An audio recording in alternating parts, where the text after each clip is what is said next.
Bon, ben, bienvenue à tous ceux qui sont présents. Hein, on a un amphithéâtre un peu rempli. Et merci à ceux qui sont présents à distance aussi, parce qu'il faut déjà l'être.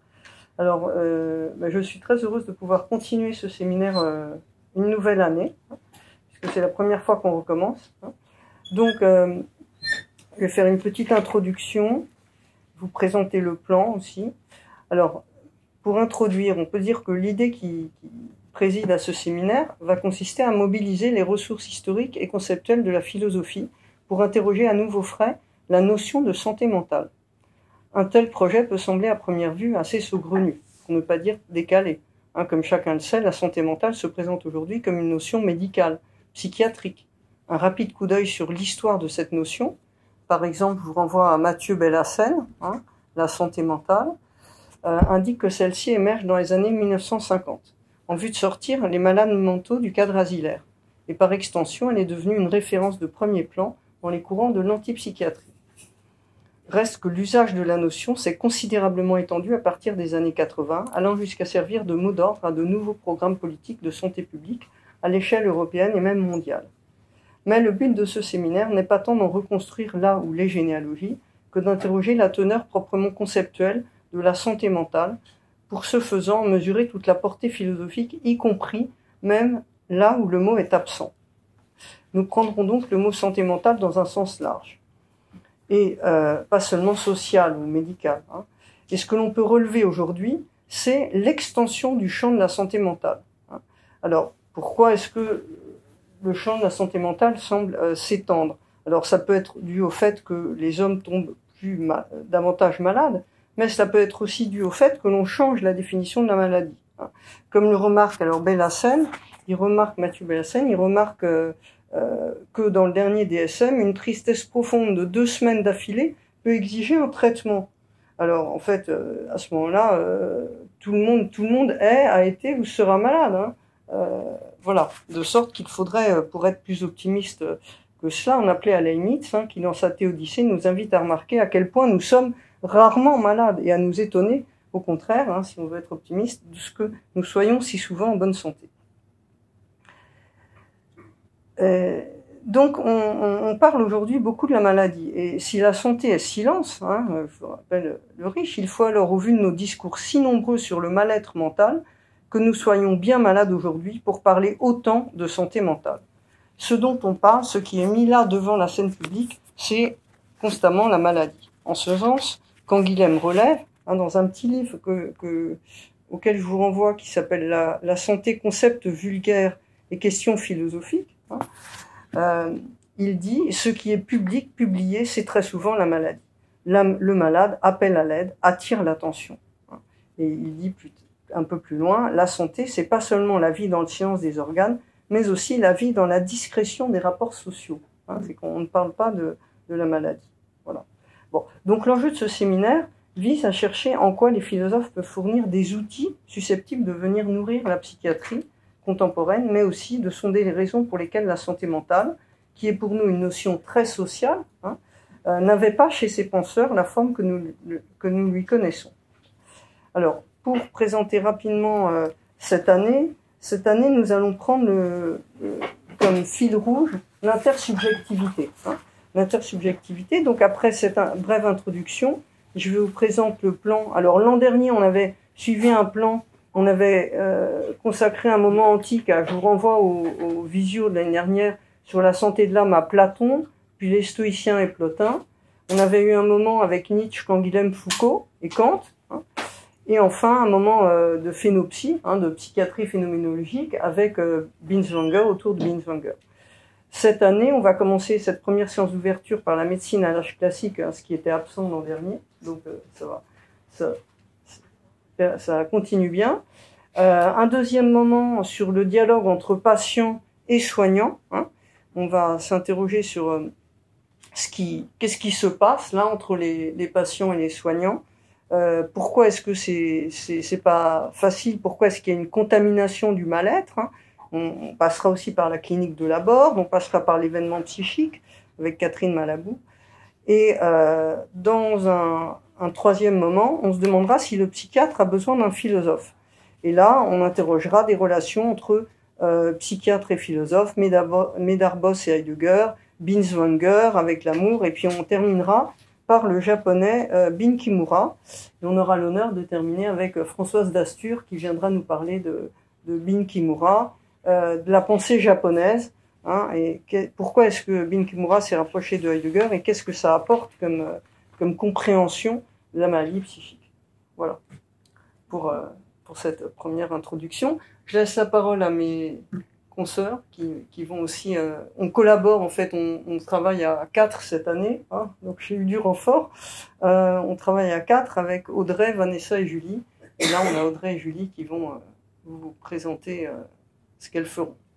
Voilà, tout à fait. Alors, juste pour Vanessa, qui est aussi avec nous normalement, mais qui n'a pas pu nous rejoindre parce qu'elle est en montage d'exposition ce soir. Non, vous m'entendez là? Ah, vous m'entendez? Peut-être pas dans la... visio. Je vais parler plus fort. Là. Bon. Non, je vais prendre le micro. Allons-y. Pour les personnes qui sont en distanciel. Pour les personnes qui sont... Mais le micro n'est pas allumé, non, je pense. Sinon, il faudrait... 1, 2... Attends, il y a admettre. Si, c'est l'autre. C'est mieux. Ok, donc Vanessa qui n'a pas pu nous rejoindre ce soir parce qu'elle est en montage d'exposition, mais qui sera là aux prochaines séances pour animer les débats avec nous.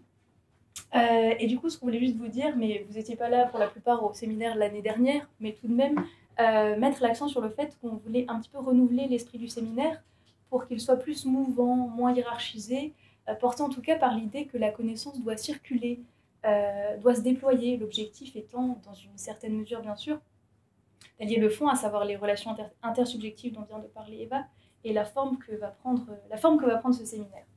C'est aussi pour cette raison que nous vous proposons, plus trivialement bien sûr, après le séminaire, un moment de convivialité autour d'un petit buffet, pour que vous puissiez prolonger les discussions, oui, voilà, autour d'un moment convivial, etc. Et donc, outre les magnifiques interventions qui vont jalonner le séminaire et qu'Eva vient de nous présenter, nous vous proposerons aussi cette année 2 temps plus sensibles qui vont venir ouvrir des brèches, des possibles imaginatifs, si je puis m'exprimer ainsi, en proposant d'autres moyens que le discours sensé, donc sous la forme d'un projet qui nous tient particulièrement à cœur avec Julie et Vanessa, qui s'appelle les résonances philosophiques, et qui vont nous permettre de forger un lieu et un temps d'écoute en commun avec la philosophie en partage. Alors qu'est-ce que c'est que ces résonances philosophiques? Je vous les présente très brièvement parce que je sais que c'est pas moi que vous êtes venu écouter parler, mais en fait il s'agit d'une dérive, une dérive philosophique, une expérience philo-sensible, mêlant des fragments de discours hétérogènes qui se répondent, qui parfois se contredisent, mais qui surtout ouvrent à la réflexion, à l'écoute active, sur lesquels, enfin, c'est des fragments sur lesquels on a demandé à un artiste sonore de mettre une nappe d'ambiance, pour mettre la personne dans des dispositions d'écoute particulières. Ça permet bien sûr de stimuler l'éprouvée corporelle, et donc de déployer une stratégie de résonance pour déjouer l'état de stase que nous observons bien trop souvent dans nos sociétés occidentales. Bref. Pour en découvrir plus sur cette création sonore, n'hésitez pas à venir le 30 novembre à la première écoute qui sera sur le thème de l'accident et qui sera suivie d'une discussion libre en commun pour respecter donc l'esprit que nous voulons que ce séminaire prenne. En tout cas, un grand merci à la chaire, un grand merci à Cynthia Fleury d'avoir renouvelé la confiance qu'elle nous accorde et de nous mettre ce lieu très spécial à disposition pour le bon déroulé du séminaire. Merci aussi beaucoup à Colline, grâce à qui la mise en place du séminaire a été possible et qui est avec nous aujourd'hui. Et pour ne plus tarder, passer la parole à Julie pour la... Je vais présenter nos intervenants que vous êtes très heureux d'accueillir ce soir. Donc on accueille Éric Marqueur. Donc Éric Marqueur, vous êtes professeur d'histoire de la philosophie moderne à l'Université Paris 1 Panthéon-Sorbonne. Vous êtes également directeur du Centre d'histoire des philosophies modernes, également de la Sorbonne. Vous êtes auteur d'un article intitulé « Imagination et philosophie de l'esprit, Descartes, Hobbes et Locke ». Vous avez publié en 2022. Vous avez également publié l'ouvrage « Regard contemporain sur la philosophie moderne » aux éditions de la Sorbonne, l'année dernière également. Donc ce soir, vous nous présentez une intervention sur la Medicina Mentis, et on vous remercie grandement pour cela. Cette année aussi, on a l'honneur d'accueillir Éric Fiat qui va parrainer notre séminaire et qui est là présent ce soir et qui sera le répondant d'Éric Marqueur. Donc Éric Fiat, vous êtes professeur agrégé en philosophie, enseignant-chercheur et professeur à l'Université de Paris-Est Marne-la-Vallée. Vous êtes directeur du laboratoire interdisciplinaire d'études politiques Hannah Arendt Paris-Est et membre du conseil scientifique département de recherche en bioéthique du Collège des Bernardins. À cet effet, vos recherches portent sur la place de l'humain dans les avancées technoscientifiques. Vous êtes spécialisé en philosophie morale et éthique appliquée, notamment en éthique médicale et éthique du travail social. Vous êtes évidemment à l'origine du livre Ode à la fatigue, paru aux éditions L'Observatoire en 2018, et du Petit traité de dignité aux éditions Larousse, paru en 2012. Et nous sommes très heureux de vous accueillir ce soir. Donc, je vais vous laisser la parole maintenant.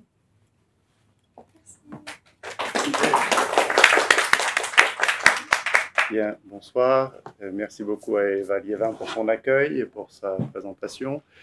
Merci à Audrey, Julie et Vanessa pour leur invitation, peut-être en particulier Vanessa qui est à l'origine de l'invitation puisqu'elle avait suivi un enseignement que j'avais donné il y a quelques années sur Folie, Furie, Fantaisie, où elle avait rendu un travail très intéressant sur la querelle entre Foucault et Derrida à propos de la folie.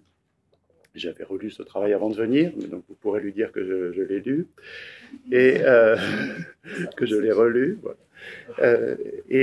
Donc, bon, je remercie le public que je ne connais pas, ni celui qui est présent, ni celui qui est derrière l'écran. Donc, je remercie le public de sa présence et je les salue. Je vais donc aujourd'hui parler de la Medicina Mentis à l'âge classique. Alors, je laisse de côté pour l'instant l'expression, puisque je m'en servirai surtout pour la conclusion. Voilà, donc je suis ravi que Eric Fiat ait accepté d'être mon répondant et je le remercie également. Alors, pourquoi parler des philosophes du XVIIe siècle, le siècle de Descartes, Pascal et Spinoza, pour reprendre la présentation qui est faite du XVIIe siècle dans le feuillet qui a été distribué? Pourquoi parler des philosophes du XVIIe siècle? Pour tenter de comprendre la notion de santé mentale alors que ce terme n'est pas utilisé au siècle pendant le XVIIe siècle. En quoi les philosophes du XVIIe siècle peuvent-ils nous éclairer sur la notion de santé mentale? Et enfin et surtout, en quoi peuvent-ils nous être utiles pour conserver et améliorer notre santé mentale, puisque c'est précisément la finalité que visent les philosophes lorsqu'ils parlent de la médecine de l'esprit. En envisageant la question de cette manière, je ne m'intéresserai pas seulement à la notion de santé mentale en historien de la philosophie, mais j'essaierai plutôt de comprendre les arguments et les conceptions des philosophes de l'âge classique comme un discours qui peut nous être familier et qui peut être compris ou interprété à la lumière de notre propre expérience, un discours qui ne nous est pas devenu étranger, mais qui peut au contraire s'adresser aux lecteurs contemporains que nous sommes ou aux malades contemporains que nous sommes ou ne sommes pas. Inversement, si ces conceptions peuvent nous sembler étranges, décalées, déphasées, il se peut que cette étrangeté même nous aide à considérer la santé mentale sous un autre jour, peut-être tout aussi sage et tout aussi efficace que ce que notre présent nous enseigne. Comment faisait-on pour prendre soin de sa santé à l'époque de la médecine de Molière? Peut-être était-il plus prudent pour son esprit, comme pour son corps, de ne pas faire trop confiance aux médecins et de se tourner vers la philosophie, ou peut-être tout simplement vers soi-même. Ce qui d'ailleurs revient au même, car c'est ce que les philosophes nous invitent à faire dans leurs ouvrages.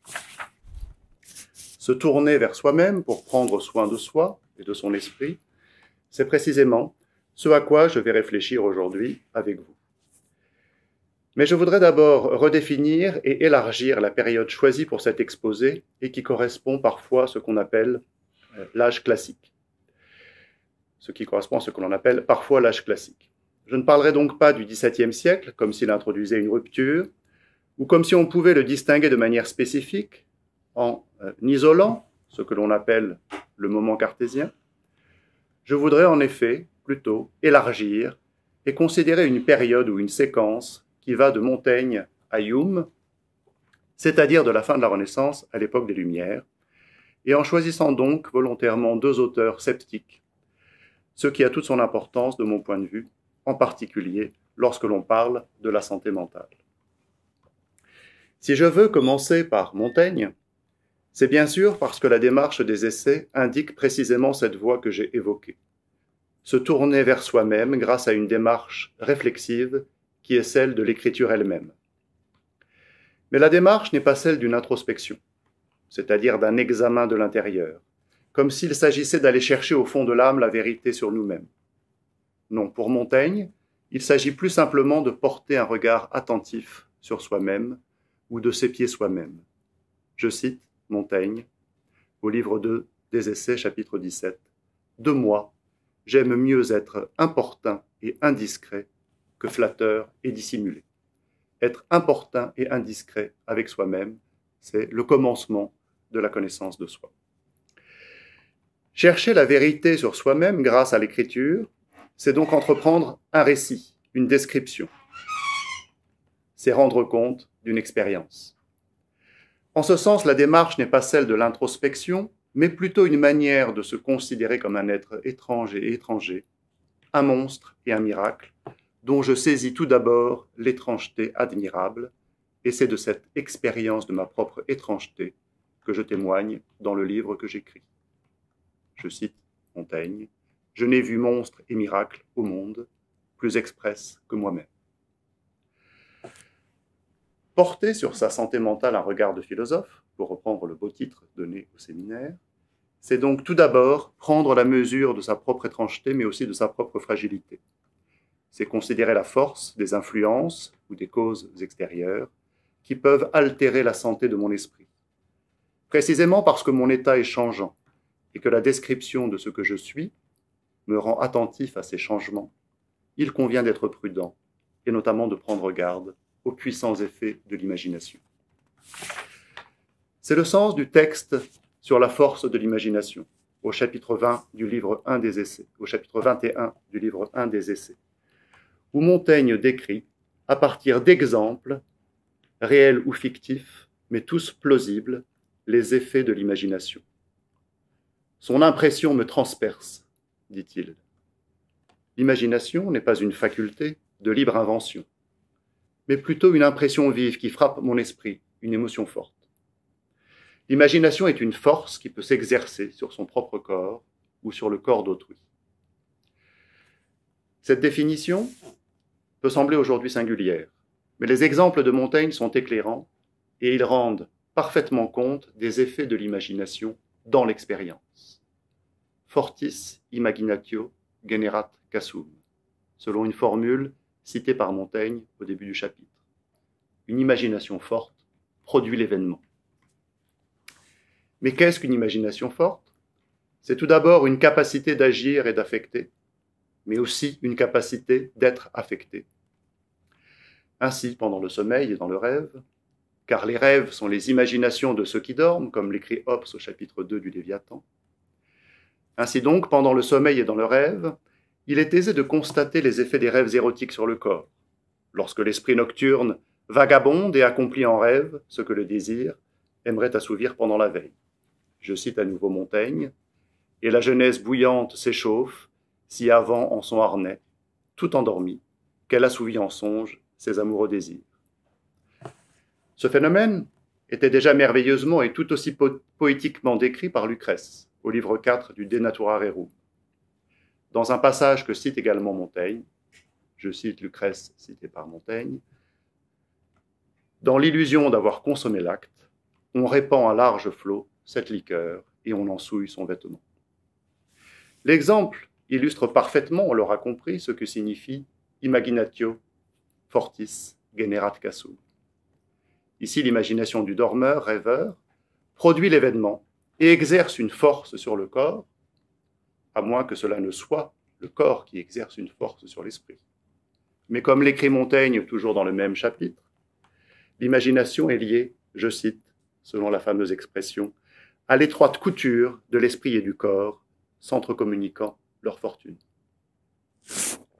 Où siège l'imagination? Tell me where is fancy bred, or in the heart or in the head, demandait Shakespeare dans Le Marchand de Venise. Quelques années à peine après Montaigne, où siège donc l'imagination? Est-ce dans le cœur? Est-ce dans la tête? Comment est-elle?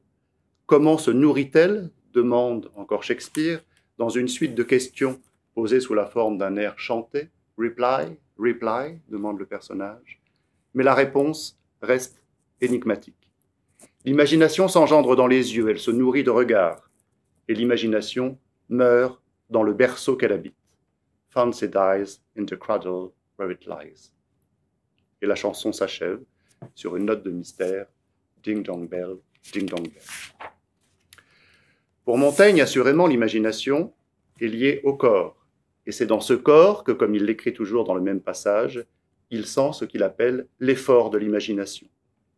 Je cite Montaigne, « Je suis de ceux qui sentent un très grand effort de l'imagination. Chacun en est heurté, mais aucun en sont renversés. Son impression me perce, selon la formule déjà citée. Que l'on soit heurté par l'imagination et que certains en soient renversés, voilà qui suffit à ne pas vouloir lui résister, mais plutôt chercher à lui échapper, nous conseille très sagement Montaigne. Pour lui, comme pour Shakespeare, l'imagination s'engendre par les yeux et le regard est comme une action à distance. Je ne sais quel mauvais œil a fasciné mes tendres agneaux, demande Montaigne, reprenant une formule de Virgile. Et les exemples ne manquent pas.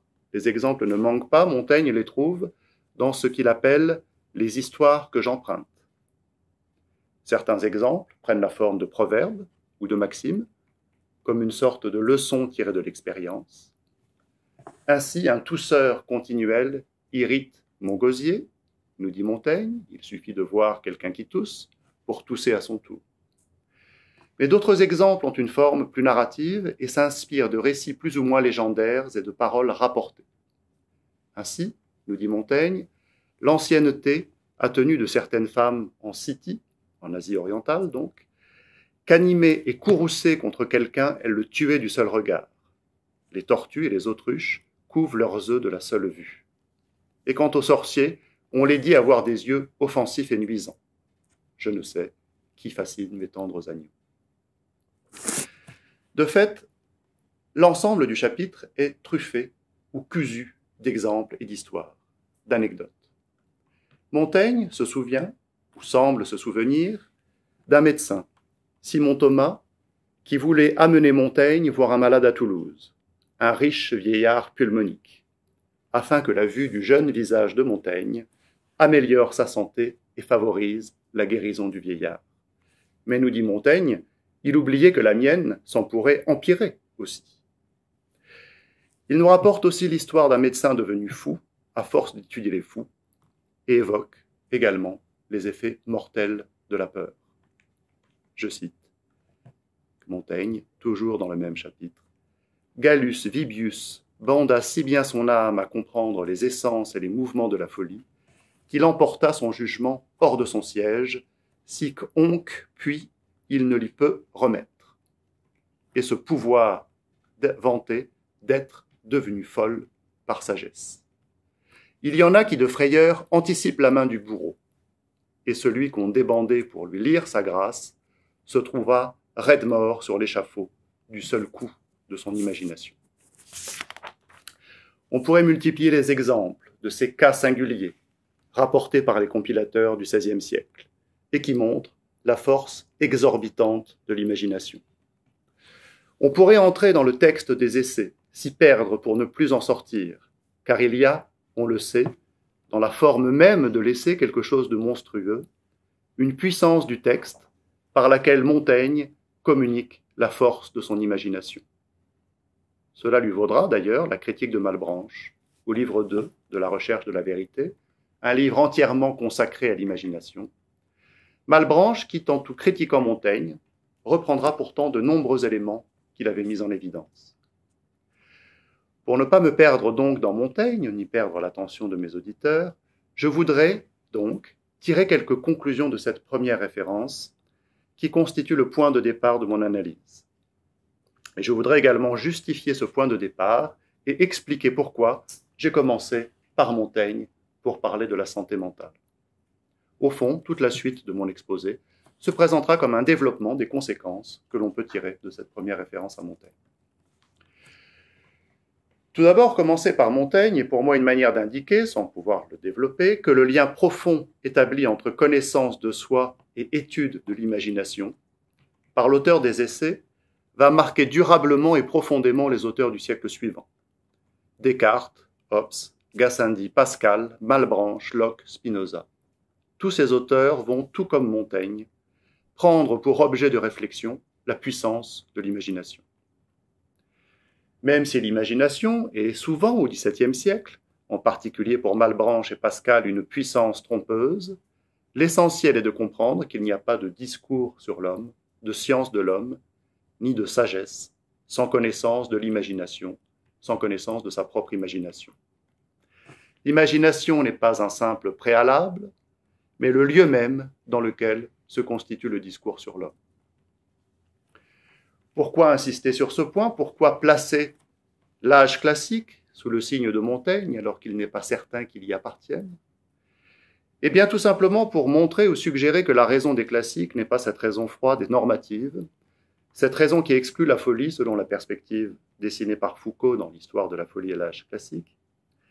Elle n'est pas non plus ou pas seulement cette raison grammairienne dont Foucault dresse le tableau dans Les mots et les choses. Comprendre la puissance de l'imagination, prendre la mesure de sa puissance, c'est aussi mettre en cause le pouvoir de la raison et commencer par comprendre. C'est-à-dire observer l'homme tel qu'il est, scruter sa nature passionnelle et mettre en évidence le rôle de l'imagination dans notre histoire et notre expérience.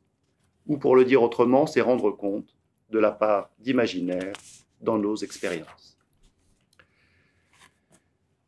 Bien que l'imagination semble produire des effets admirables, c'est-à-dire étonnants ou merveilleux, il suffit d'observer et de comparer ce que l'on voit et ce que l'on peut lire chez les anciens pour rendre compte des effets de l'imagination. Bien qu'elle ait un pouvoir exorbitant, l'imagination n'est pas extraordinaire. Au contraire, elle est ce qui explique notre expérience ordinaire ou notre vie ordinaire. Par conséquent, elle permet aussi de comprendre notre folie ordinaire. On a tendance à opposer, peut-être en suivant les traces de Foucault, l'idée d'une réversibilité de la folie et de la raison à la Renaissance, à une raison qui exclut la folie à l'âge classique. Si la folie, dans le célèbre texte d'Erasme, texte de la Renaissance donc, si la folie peut tenir un discours, la folie devient ou deviendrait silencieuse à l'âge classique, car la raison la fait taire. Après l'éloge de la folie, titre de l'ouvrage d'Erasme, celle-ci aurait en quelque sorte été réduite au silence. Je résume bien sûr à grands traits une conception qui est déjà elle-même un peu caricaturale, mais cette présentation exprime quelques-uns des préjugés que l'on peut avoir à propos de ce que l'on appelle volontiers le siècle de Descartes, qui est aussi celui de Gassendi, Hobbes, Locke et Spinoza, même s'il est vrai qu'ils ont tous pris Descartes comme référence ou comme cible. Il n'est d'ailleurs pas certain que le Descartes, de ce que l'on appelle le siècle de Descartes, soit tout à fait le même que le Descartes lui-même dans ses textes. Et j'ajouterai dans une brève remarque que le grand siècle est aussi le grand siècle des passions, celui de Corneille et de Racine, ou encore le siècle des passions de l'âme, pour reprendre l'expression du titre, pour reprendre précisément le titre du traité de Descartes, publié en 1649, un an avant sa mort, dans lequel Descartes fait des passions non seulement un objet d'étude, mais également le lieu de l'union de l'âme et du corps, le lieu au sens aussi d'un lieu d'expérience de l'union de l'âme et du corps, qui définit proprement l'homme vivant. Alors il y a certainement une différence entre le XVIIe siècle et ce qui précède, car toute histoire est production de différences, même si l'on admet une forme de continuité, car la ligne qui sépare les siècles est comme l'équateur une ligne imaginaire. Quelle pourrait donc être cette différence?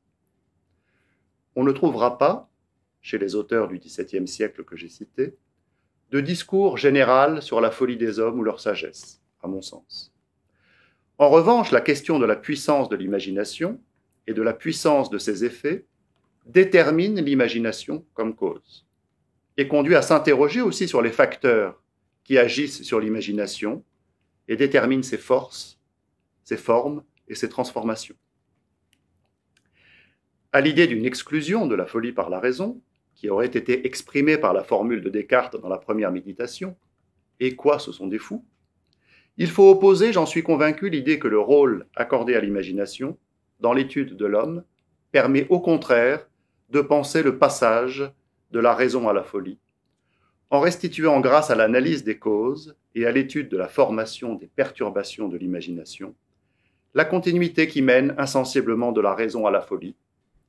Et cette continuité est donnée par l'étude des cas cliniques plutôt que cas exemplaires, dans un récit qui constitue, notamment chez Montaigne, le lieu d'une expérience connue, le lieu d'une expérience commune, unissant les générations ou les époques lointaines et présentes à travers les récits et les livres. Mais ce récit est aussi, d'un point de vue individuel, une étude de l'histoire de l'esprit, de l'histoire d'un esprit, étude qui rend intelligible la formation de la pathologie, du trouble, de la bizarrerie, de la fantaisie ou de la folie. Il faut souligner l'importance du thème de la contagion des imaginations et l'idée de l'imagination comme transmission ou communication d'une force, ou encore le thème de la contagion de la maladie ou de la vieillesse par simple regard ou fréquentation. Transmission imaginaire en somme, comme dans les exemples donnés par Montaigne, celui du médecin devenu folle à force de sagesse, ou celui du vieillard pulmonique affectant l'humeur et la santé du jeune Montaigne. Ces exemples permettent de comprendre comment la folie se produit dans l'expérience, mais surtout, elle permet de comprendre que la folie vient de l'expérience elle-même. En un sens, c'est l'expérience qui rend fou. Devenir sage, c'est s'interroger sur ce qui, dans mon expérience, qui n'est pas différente de l'expérience des autres hommes, ce qui, dans l'expérience, me rend fou. Le rôle de l'expérience et l'importance accordée aux cas singuliers, qui cessent d'être tout à fait singuliers lorsque l'on les met en série ou en récit, doit nous conduire à modifier notre approche de l'âge classique, notamment en cessant d'opposer rationalistes et empiristes. Les philosophes dont il est question, qu'il s'agisse de Montaigne, de Bacon ou Descartes, sont tous très attentifs à l'expérience. Mais pourquoi l'expérience est-elle ce qui rend fou ? Comment comprendre ce qui me rend fou dans l'expérience ? Pour Montaigne, la réponse se trouve en partie dans la violence des impressions et la force de l'imagination. C'est un thème que l'on retrouvera chez Malebranche et en un sens chez Locke. L'impression, l'imagination et les passions sont étroitement liées. Si l'impression est souvent violente, c'est-à-dire si je la ressens avec une grande force ou une intensité vive, cela ne tient pas cependant nécessairement à la force de l'impression elle-même, et les grandes frayeurs ne sont pas toutes provoquées par des sensations violentes. C'est souvent l'imagination qui fait le reste et prend en quelque sorte le relais de l'impression. C'est ce qu'évoque Shakespeare dans Le Songe d'une nuit d'été, lorsqu'il dit que la peur, dans l'obscurité, transforme un buisson en ours. Pour comprendre ce qui, dans l'expérience, me rend fou, c'est-à-dire ce qui peut troubler et perturber de manière durable mon esprit, il faut donc lier l'impression au désir et aux peurs, qui constituent la matière même de mon imagination, et en particulier, bien sûr, la peur de la mort, c'est-à-dire la peur de ma propre mort. Pour comprendre ce qui rend fou dans l'expérience, il faut commencer par en faire le récit. D'une part parce que le récit, lui-même, si l'on suit ici plutôt Montaigne, est une manière de mettre à distance notre propre bizarrerie ou étrangeté, de prendre une distance avec la violence immédiate de l'impression. Mais c'est aussi une manière de faire corps avec cette nature qui est la mienne, en devenant à la fois objet et sujet du récit. Non pas s'étudier comme s'il s'agissait d'un autre, mais comprendre que le malade et le médecin ou le thérapeute sont une seule et même personne. Voilà pourquoi il faut toujours corriger et revoir ce que l'on écrit, l'amender, comme l'a cessé de le faire Montaigne, puisque cette relecture est à la fois une saisie et une actualisation de ce que je suis en devenant lecteur de soi-même. Mais le récit permet aussi, de manière générale et au-delà de la perspective des essais, de rendre compte d'une transformation. On pourrait souligner la valeur à la fois explicative et curative, pour le lecteur ou spectateur, des grands récits de la folie du début du XVIe siècle chez ces deux contemporains que sont Shakespeare et Cervantes, qui meurent tous les deux la même année, en 1616. Pour Shakespeare, il y aurait bien sûr beaucoup à dire, mais je me contenterai d'un exemple, celui de la folie d'Othello. On comprend En lisant ou en voyant la pièce, en voyant les différents actes et acteurs, en particulier Iago bien sûr, comment et pourquoi Othello devient fou, sous l'effet de l'imagination et de la passion, au point que cette folie se transforme en folie meurtrière. Certes, la pièce a toujours une valeur exemplaire, comme souvent au théâtre, mais elle fournit plutôt une explication très précise des mécanismes de la passion et de la manière dont ces mécanismes peuvent nourrir la folie, surtout s'ils sont orchestrés par un démon qui connaît les passions, ce qui est le cas de Iago. Donc elle fournit, cette pièce, une explication des mécanismes de la passion, plutôt qu'un discours ou un jugement sur la passion ou ses conséquences fatales et négatives. Chez Cervantes aussi, on comprend comment l'imagination se transforme et engendre la folie. Sous l'effet de la lecture pour Don Quichotte, ou pour le héros d'une des nouvelles exemplaires, le licencié de vers, qui est un jeune homme qui, après avoir rêvé de bataille, un peu comme Don Quichotte, et avoir connu une expérience amoureuse apparemment très traumatisante, une femme lui aurait fait prendre un filtre qui l'aurait rendu fou. Ce filtre était à base de membrillo, de coin en espagnol, mais on comprend le jeu de mots que cela peut signifier, et l'allusion est effectivement transparente, donc il y a une intelligibilité très claire du récit, même si celle-ci est un peu cachée. Donc il devient fou, il devient le licencié de vers, il s'imagine avoir un corps de verre, comme ces fous évoqués par Descartes dans la méditation, ou chez les médecins contemporains de Descartes, ou encore dans les traités sur la mélancolie que l'on trouve en Angleterre à la même époque. Qu'est-ce qu'avoir un corps de verre? Est-ce que c'est être si fou que de penser que l'on a un corps de verre? Qu'est-ce d'autre que de penser que notre corps est très fragile et d'imaginer qu'il va se détruire et donc d'agir en conséquence? C'est ce que fait le personnage de la fiction de Cervantes. Ce qui est important ici donc, c'est que la folie se trouve inscrite dans l'expérience, dans le récit de l'expérience. Elle est un phénomène que l'on voit apparaître, et dans le cas du licencié de vers, disparaître, puisque le héros revient à la raison à la fin du récit. Derrière l'extraordinaire de la folie se cache l'ordinaire des causes efficientes, que le récit fait apparaître dans la continuité des différentes phases. Là encore, le récit permet une mise à distance, mais ce récit, d'une expérience, au fond, touche le lecteur, parce qu'il se dit qu'il se reconnaît dans le personnage, comme dans le personnage de Don Quichotte. Et ce qui arrive au personnage pourrait tout aussi bien lui arriver, même s'il n'en a pas nécessairement pleinement conscience. La lecture favorise cette conscience. Le récit permet non seulement de faire la genèse du trouble et d'expliquer l'inexplicable, mais il rend également possible une forme de partage d'expérience, au sens où le récit d'une expérience possible, et toute expérience devient possible dès lors qu'elle est l'objet d'un récit, cette expérience possible devient l'occasion de repousser les limites de sa propre expérience, c'est-à-dire de l'expérience que j'ai lorsque je ne suis pas lecture d'autres textes que celui de ma propre expérience. L'idée est banale, mais elle ne m'intéresse ici que pour montrer précisément que la folie est liée à la contrainte qu'exercent sur mon esprit les limites de l'expérience. Je ne parle pas des limites de l'expérience en général, mais plutôt de ses bornes ou de ses frontières, c'est-à-dire de ses clôtures ou de ses chaînes.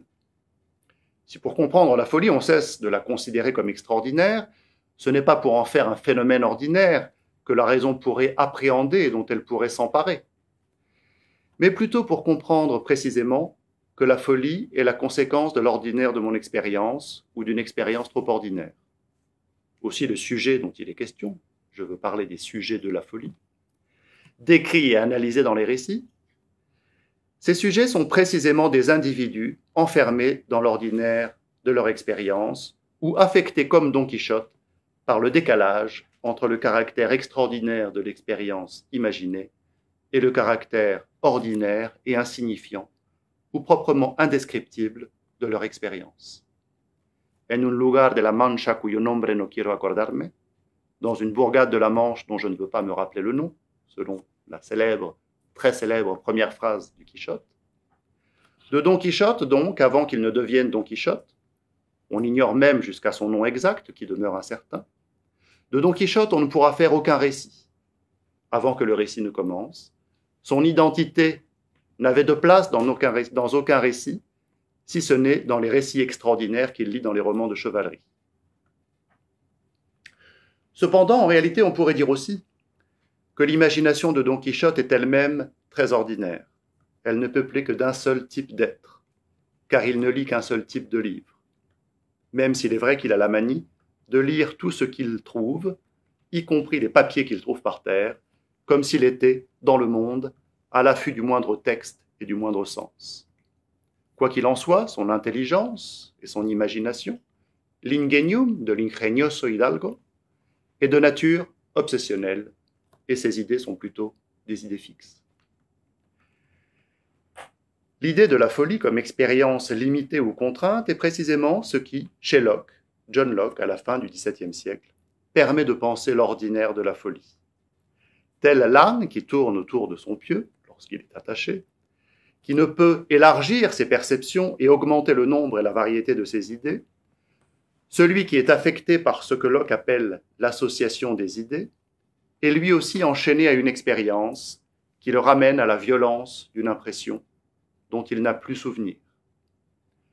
C'est l'exemple que donne Locke à la fin du deuxième livre de l'Essai sur l'entendement humain, où il part de l'association des idées, c'est-à-dire d'un bizarre assortiment d'idées, qui est une expérience en moi de la propre étrangeté que mes idées parfois suscitent en moi. Il prend là encore une fois un exemple de cas, un peu à la manière de Montaigne, mais dans une perspective qui est plus directement clinique, puisque Locke était aussi médecin. Il donne l'exemple de ce malade qui, à la vue du médecin qui l'a opéré, part en courant, car la vue du médecin rappelle la douleur de l'opération. Il prend un autre exemple, qui est celui du malade qui ne peut entendre le mot miel, car sans qu'il le sache, le simple mot miel réveille une indigestion qu'il avait eue en prenant trop de miel et dont il n'a plus souvenir. Et le plus drôle est certainement ce danseur qui ne pouvait danser sans la présence d'un coffre qui se trouvait toujours dans la pièce où il avait l'habitude de danser. Et donc, si le coffre manquait, il lui était impossible, comme prisonnier de cette association d'idées, il lui était impossible de penser. Voilà donc les quelques... quelle heure est-il? Oui, il est...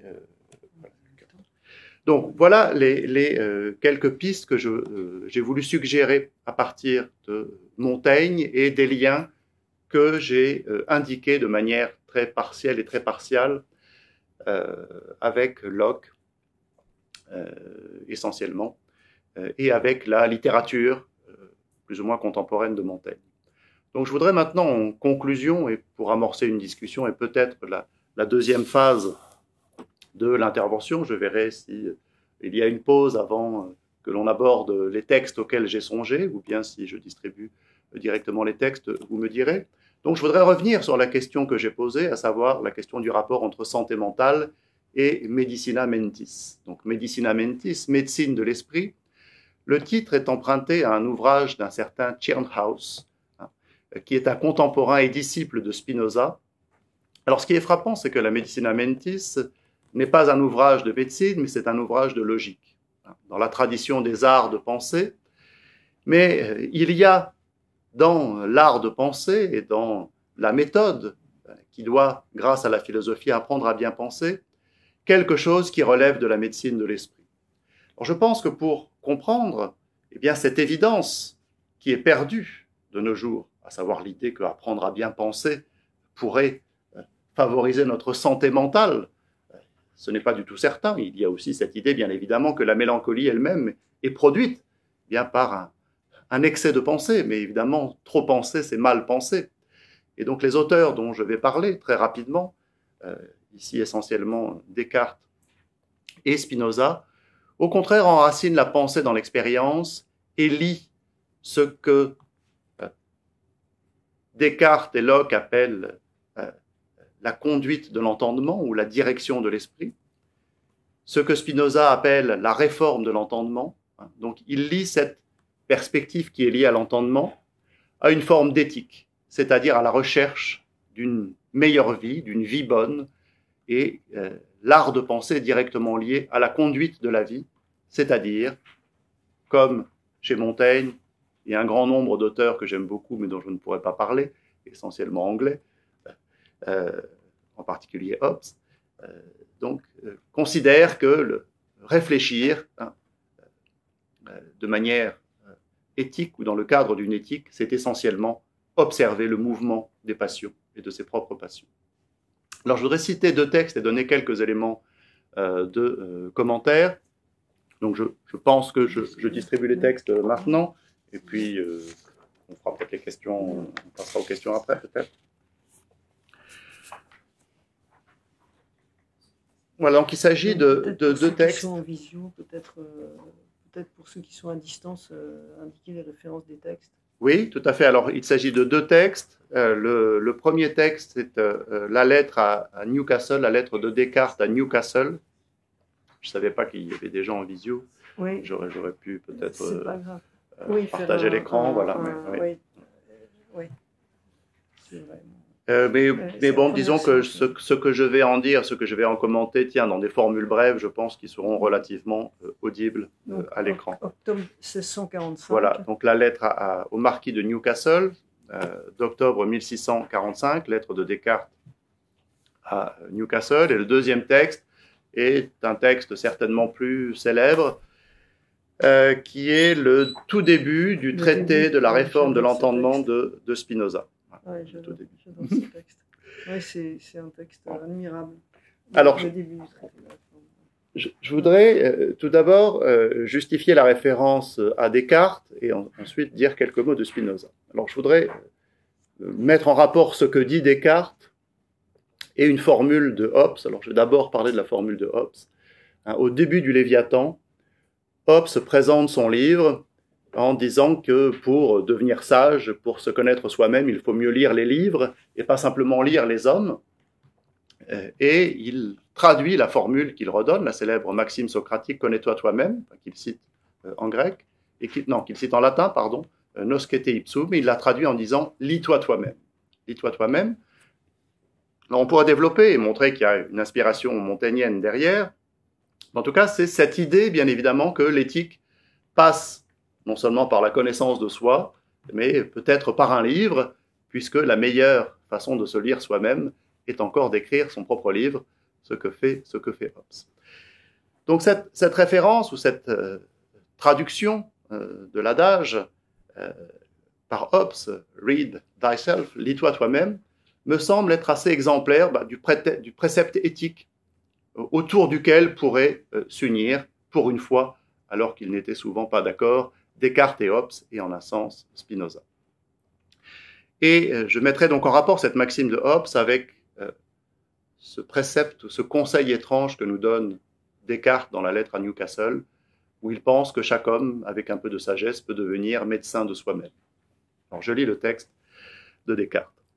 La conservation de la santé a été de tout temps le principal but de mes études, et je ne doute point qu'il y ait moyen d'acquérir beaucoup de connaissances touchant la médecine, qui ont été ignorés jusqu'à présent. Excusez la faute. Je n'ai garde de me vanter de les avoir. Et tout ce que j'en puis dire à présent est que je suis de l'opinion de Tibère, le vilain empereur, qui voulait que ceux qui ont atteint l'âge de 30 ans eussent assez d'expérience des choses qui leur peuvent nuire ou profiter pour être eux-mêmes leurs médecins. En effet, il me semble qu'il n'y a personne qui ait un peu d'esprit qui ne puisse mieux remarquer ce qui est utile à la santé, pourvu qu'il y veuille un peu prendre garde que les plus savants docteurs ne lui sauraient enseigner. Alors, il y a différentes manières de mettre en valeur l'intérêt de ce texte. Donc, d'une part, ça exprime évidemment cette sorte de défiance, puisque les médecins inspirent peu confiance, il faut mieux s'en remettre à soi-même. Mais je pense que de manière plus générale, bien, il faut dire 2 choses à propos de ce que cette formule nous dit de la perspective de Montaigne. Alors déjà, avant d'exclure les fous, s'occuper de soi, c'est le premier conseil de sagesse. Et surtout, je pense que l'on peut mettre en rapport, de manière relativement évidente, le fait de pouvoir être médecin de soi-même et la façon dont l'itinéraire des méditations désigne précisément la façon dont l'esprit ne peut compter, en un premier temps du moins, que sur lui-même pour parvenir à la certitude. Donc, c'est cette idée que le soin de mon esprit ne peut être confié qu'à moi-même. Le second élément qui me semble important, c'est que Descartes dit ici que la conservation de la santé était de tout temps le principal but de mes études. Donc la conservation de sa propre santé, la conservation de la santé des hommes, pensant que la philosophie peut apporter des connaissances. Et la médecine est l'une des branches essentielles, bien évidemment, dans la lettre préface des principes de la philosophie. Les racines sont la métaphysique, le tronc est la physique, et l'une des branches, c'est la médecine. Mais ce qui m'intéresse ici surtout, c'est l'attention portée par Descartes au sujet empirique. Puisqu'être médecin de soi, évidemment, ce n'est pas le cogito qui permet de soigner notre esprit, mais je pense que ce qui est valable est lié, ce qui est valable pour la médecine du corps et la médecine de l'esprit chez Descartes, est lié à cette capacité que le sujet empirique, d'une certaine manière, c'est-à-dire le sujet qui collecte des expériences, est capable lui-même d'élaborer pour conduire sa vie. Alors, je ne vais pas reparler de Locke, et puis bien sûr la discussion reste, mais je dirais qu'au fond, pour Descartes comme pour Locke, la question de la conduite de l'entendement, soit des règles pour la direction de l'esprit, soit de la conduite de l'entendement pour Locke, est directement liée à une éthique, c'est-à-dire à une conduite de la vie à partir d'une connaissance des passions. Et Locke nous dit la conduite de l'entendement, l'entendement est le dernier recours auquel un homme peut faire appel, the last resort the man has recourse to in the conduct of himself is his understanding. Donc le dernier recours dans la conduite de sa vie, et pas simplement de son esprit, c'est son entendement. Alors bien évidemment, je dresse des comparaisons, je propose une sorte d'épistémé qui n'est bien sûr pas à la hauteur de celle de Foucault, mais qui a peut-être les mêmes effets de rapprochement et donc d'assimilation. Mais ce qui me semble important, et j'en viens à la comparaison avec Spinoza, c'est que Spinoza est l'auteur du traité de la réforme de l'entendement, qui est un petit ouvrage inachevé, dont il entreprend la rédaction alors qu'il a commencé à rédiger l'éthique, et qu'il interrompra, notamment pour poursuivre la rédaction de l'éthique. Et bien au fond, la question de l'entendement, de l'intellectus, de l'understanding, c'est le développement de la puissance de comprendre, se fait en prenant pour objet les passions. Non seulement parce que celles-ci sont des puissances qui m'affectent, mais aussi parce que, puisque les affects, puisque Spinoza préfère parler d'affects, dans un sens qui est plus nôtre que celui de passion, puisque les affects sont pour moi une manière, une forme d'ignorance et de servitude parce que je ne connais pas les causes extérieures, les affects sont le lieu privilégié de la connaissance des causes. Donc, non seulement parce qu'elles engendrent un état de servitude, mais parce que c'est précisément à propos de ceux dont en moi j'ignore la cause que je dois en premier lieu exercer ma puissance de comprendre. Or, dans ce texte célèbre du début du traité de la réforme de l'entendement, la question éthique qui commande le désir de réforme, ce n'est pas que tout est en ruine, mais c'est que, comme le dira un petit peu plus loin Spinoza dans le texte, pour les besoins de la démonstration, même s'il ne veut pas prendre à la lettre, mais il se compare à un malade atteint d'une affection mortelle qui a à tout prix besoin d'un remède.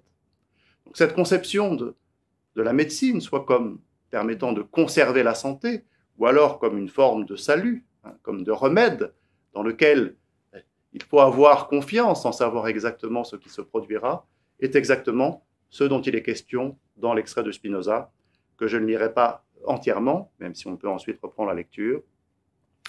Mais en réalité, je pensais aussi à Spinoza quand je parlais de Montaigne, puisqu'il y est question de vie ordinaire, qui est le point de départ de la décision, ou plutôt de la résolution philosophique. Et il est aussi question de vie nouvelle, expression qui revient à de nombreuses reprises dans le texte, la philosophie comme remède et comme vie nouvelle, sans rien changer pourtant à la conduite de ma vie ordinaire. Voilà donc ce que dit Spinoza au début du texte, et je terminerai par la lecture du début de ce texte, en pensant peut-être que les commentaires la prolongeront. L'expérience m'avait appris que toutes les occurrences de la vie ordinaire sont vaines et futiles. Je voyais qu'aucune des choses qui étaient pour moi cause ou objet de crainte ne contient rien en soi de bon ni de mauvais, si ce n'est à proportion du mouvement qu'elle excite dans l'âme. Je résolus enfin de chercher s'il existait quelque objet qui fût un bien véritable, capable de se communiquer. et par quoi l'âme, renonçant à tout autre, put être affectée uniquement, un bien dont la découverte et la possession eussent pour fruit une éternité de joie continue et souveraine. Je termine là ma présentation. Je redonne malgré tout, avant de passer à la conclusion, quelques mots de conclusion. Donc, je dirais que pour les philosophes que j'ai évoqués, la médecine de l'esprit, la medicina mentis requiert du temps et de la réflexion, et s'applique en premier lieu à moi-même comme lieu d'une ignorance qui est l'objet même de la question. Bien que l'expression de santé mentale, devenue si courante de nos jours, ne se trouve pas sous la plume des auteurs dont j'ai parlé, la question de la santé de l'esprit, de la manière dont il faut le fortifier, est au cœur même de la méthode et de l'art de penser, ou plutôt de l'art de conduire sa vie, puisque les deux sont liés. Art de penser pour conduire sa vie, art de penser comme remèdes aux maux et aux contradictions de l'expérience, loin de l'intellectualisme ou du rationalisme qu'on leur prête. La conception de l'homme comme être d'imagination et de passion détermine la perspective éthique qui est celle de la réforme de l'entendement, c'est-à-dire de la medicina mentis. Merci.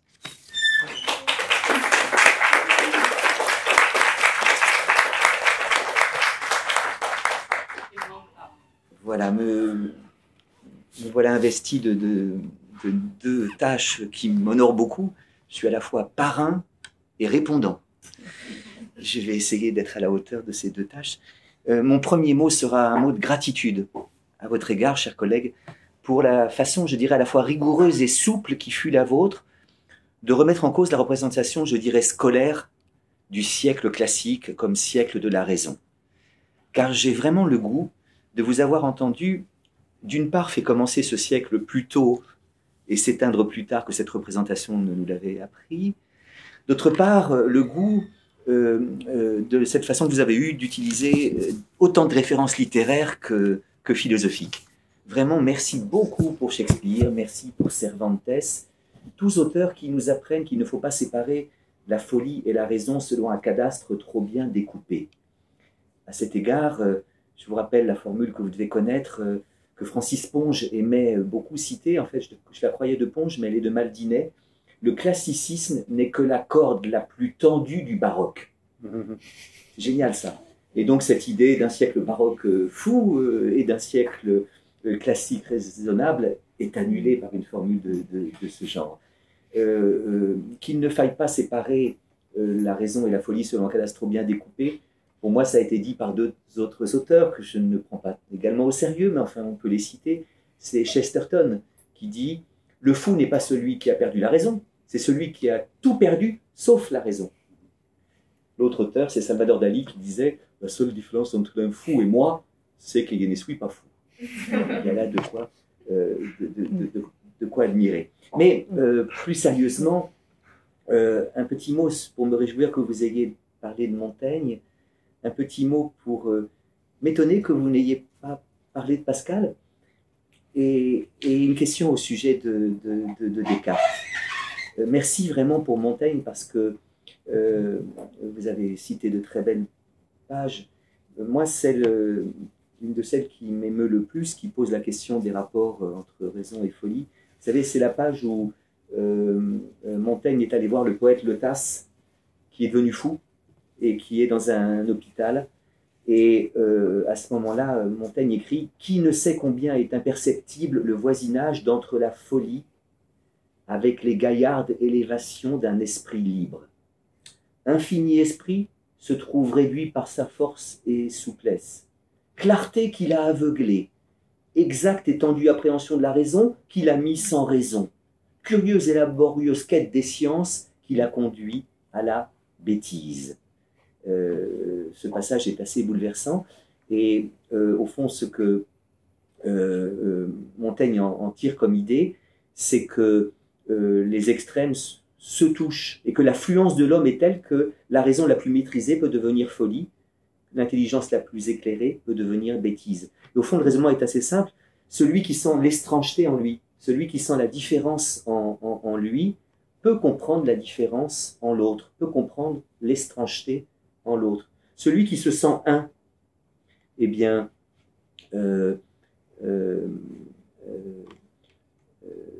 celui qui se sent un aura beaucoup plus de peine à la comprendre.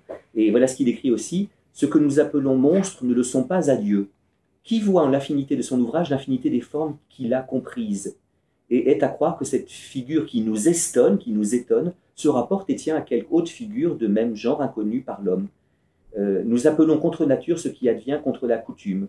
Rien n'est que selon elle, c'est-à-dire la raison de Dieu, que cette raison universelle et naturelle chasse de nous l'erreur et l'étonnement que la novelté nous apporte. Donc, est-ce que vous seriez d'accord avec cette idée que ce qui est génial chez Montaigne, c'est que, étant donné qu'il ne peut pas unifier le moi et qu'il ne peut que l'essayer, et il nous rend capable justement d'appréhender l'étrangeté chez les autres et pas simplement en soi. Deuxièmement, que faites-vous de cette référence montaignienne ou montaignienne, je crois qu'on peut dire les deux, à une raison de Dieu? C'est-à-dire que nous, on juge des gens fous ou nouveaux ou monstrueux parce que en fait, notre raison n'est pas celle de Dieu. Donc, sur Montaigne. Pour Pascal, vous avez parlé de l'imagination. Alors, petit étonnement, c'est mon philosophe préféré du XVIIe siècle, enfin tout le monde s'en fout, mais parce que vraiment, je pense que alors la formule « le cœur a ses raisons que la raison ne connaît point », là encore, il n'oppose pas le cœur à la raison, puisqu'il y a des raisons du cœur. Et je crois en effet que Pascal est celui qui dit l'imagination, tout ce qu'il faut en dire, cette partie dominante dans l'homme, cette maîtresse d'erreur et de fausseté, est d'autant plus faux qu'elle ne l'est pas toujours. Car elle serait règle infaillible de vérité si elle était infaillible du mensonge. Hein, si l'imagination se trompait toujours, il suffirait de dire le contraire de l'imagination, on aurait la raison. Et j'aime je dirais, ces philosophes qui, bien qu'utilisant toutes les ressources de la raison, ne nous cachent cependant pas les limites des pouvoirs de la raison. Ce sont des penseurs au cœur battant, des cœurs intelligents, des intelligences cordiales, qui savent se moquer de ce qu'on pourrait appeler la superbe philosophique, savent rire de l'arrogance rationnelle, et n'hésitent pas à flétrir, effranger, corroder cette arrogance de la raison qui croit pouvoir vaincre toutes nos peurs, toutes nos imaginations. Le cœur a ses raisons que la raison ne connaît point. Donc pourquoi, pour l'imagination, ne pas avoir cité Pascal, qui me paraît plus simple que les autres. Et puis enfin, au sujet de Descartes, apparemment, dans la discussion Foucault-Derrida, vous êtes plutôt du côté de Derrida, n'est-ce pas? Foucault, dans le deuxième chapitre de la première partie de l'Histoire de la folie, consacre un passage à Descartes, vous savez, qui est pris comme témoin exemplaire d'un mouvement de pensée qui expulserait la folie hors d'un champ unifié par la raison. Et Derrida conteste que la raison cartésienne soit cette puissance sûre de soi qui, à partir du moment où une certaine décision a été prise, a complètement rejeté hors de son ordre cet autre, qui est pour elle la folie, cataloguée comme déraison. Non, la raison cartésienne, c'est une pensée inquiète, rongée de l'intérieur par le doute, hantée par le souci de ne pouvoir établir une frontière nette entre le sommeil et la veille. Et effectivement, je dirais que, avec Derrida, qu'il y a dans la pratique du doute hyperbolique, faire comme si tout ce qui était un tout petit peu douté était complètement fou. Comme dans l'hypothèse du malin génie, quelque chose qui ne va pas sans une certaine dose de folie, vous voyez. Il faut éprouver la raison, l'affoler, l'ébranler de fond en comble dans toutes ses certitudes, et donc la mener jusqu'à un point où peut-être elle flirte avec la folie. Donc 3 questions qui n'en sont pas une. Êtes-vous d'accord avec cette idée que ce qui est génial chez Montaigne, c'est de penser l'estrangeté en lui? Que faites-vous de sa référence à la raison de Dieu? C'est pour Montaigne. Pourquoi Pascal pas plus présent? Et puis, plutôt Derrida que Foucault au sujet de Descartes. Mais vous n'êtes pas obligé de répondre à tout ça. Mais enfin, le parrain, comment? Discutant. Répondant. Devait travailler un peu. Bien, merci, cher parrain, cher répondant, pour ces questions. Bon, certaines iront assez vite. Alors, tout à fait d'accord avec vous pour Montaigne, sur la question de l'étrangeté. Pour ce qui est de Dieu, je dirais que Montaigne a un usage assez sage de Dieu, c'est-à-dire que Dieu, c'est aussi une idée qui nous permet de réfléchir avec une certaine modestie, une certaine prudence. Alors pour Pascal, oui, pourquoi je n'en ai pas parlé? Bonne question. Peut-être parce que c'est le texte le plus connu, le fragment 44 des pensées sur l'imagination, d'autant plus fort qu'elle ne l'est pas toujours. Parce qu'il aurait fallu lui consacrer un développement à part, peut-être. Alors ce qui m'intéresse, et au fond, ce que j'aurais pu développer à l'intérieur des arguments que j'ai présentés, c'est-à-dire que lorsque Pascal nous dit que ce n'est pas la raison qui met le prix aux choses, disons que le point de vue de Pascal va dans le sens qui est le bien, c'est-à-dire qu'on ne comprend Hume que si l'on ne comprend comment Hume a lu les auteurs qui les précèdent, et pas simplement comme des auteurs rationalistes qu'il voudrait critiquer, hein, mais aussi bien Pascal que Malebranche nous montre aussi que, comme le dira Hume, la raison est esclave de la passion, ne fait qu'obéir. Alors sur Pascal, bon, ce qui est intéressant aussi, c'est que comme Malebranche, bon, en général, quand je parle de ces questions, je parle de Montaigne, et ensuite j'essaie de montrer les critiques de Pascal et de Malebranche. Alors, Pascal est assez exemplaire de la façon dont le XVIIe siècle a été occupé par la question du scepticisme, du libertinisme. Donc, c'est un critique du scepticisme, mais en même temps, la crise sceptique est le point de départ de la pensée de Pascal. Et tout ce qu'apporte Pascal à la question de l'imagination, c'est évidemment l'idée d'une anthropologie politique. En tout cas, qu'on pense les relations entre les hommes dans la société, on pense la propre condition humaine à partir de l'imagination. Alors, il y a un très bel article de Tamas Pavlovitz, un spécialiste hongrois de Pascal, qui a écrit un article qui tranche un petit peu, qui apporte une sorte de dissonance ou de complément à propos de l'imagination chez Pascal, puisqu'il montre quel est le rôle de l'imagination, selon Pascal, dans la contemplation. Et l'idée, eh bien, précisément, que nous avons besoin de notre imagination pour nous élever à un sentiment de perfection lorsque nous contemplons la nature, mais en même temps, nous ne pouvons pas saisir Dieu dans la nature. Parce que si nous voyons Dieu derrière chaque arbre, si nous étions un théologien naturel, alors, au fond, ce ne serait pas le vrai Dieu qui, d'après Pascal, est le Dieu caché, hein, reprenant l'expression de la Bible, Deus absconditus. Donc, au fond, l'imagination de ce point de vue-là est un peu liée à la foi, en tout cas, elle est liée à cette idée que lorsque l'on pense avoir trouvé Dieu, bien évidemment, on l'a perdu, puisque celui-ci ne se donne pas dans la nature. Alors après, la dernière question portait sur Foucault. Alors, moi, je dirais ni l'un ni l'autre, ni Foucault ni Derrida. Bon, c'est une très longue querelle sur laquelle ils sont revenus. Alors, je suis reconnaissant, enfin disons, j'ai beaucoup de sympathie pour Derrida, lorsque après la mort de Foucault, dans l'ouvrage collectif Penser la folie, il revient sur le rôle de Freud et le rapport entre Descartes et Freud à partir de ce qu'avait pensé Foucault, hein, c'est-à-dire l'idée de la folie comme déraison par opposition à une sorte d'histoire d'une raison plus normative et qui serait liée au pouvoir des psychologues, qui aurait commencé après Descartes. Hein. Donc il y a cette idée que Freud clôt une époque.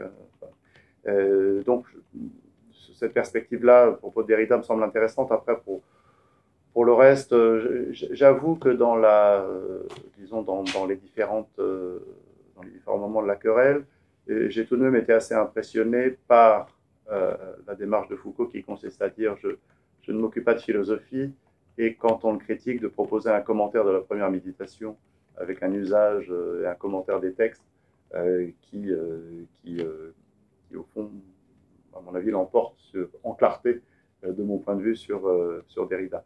Après, est-ce que je serais plus ou moins derridien à propos de Descartes? Je pense qu'effectivement, il y a, comme l'a montré Tristan d'Agron à propos de Descartes, un lien entre l'expérience du doute et l'expérience de la folie, en tout cas entre la proximité qu'entretient Descartes au moment de la folie.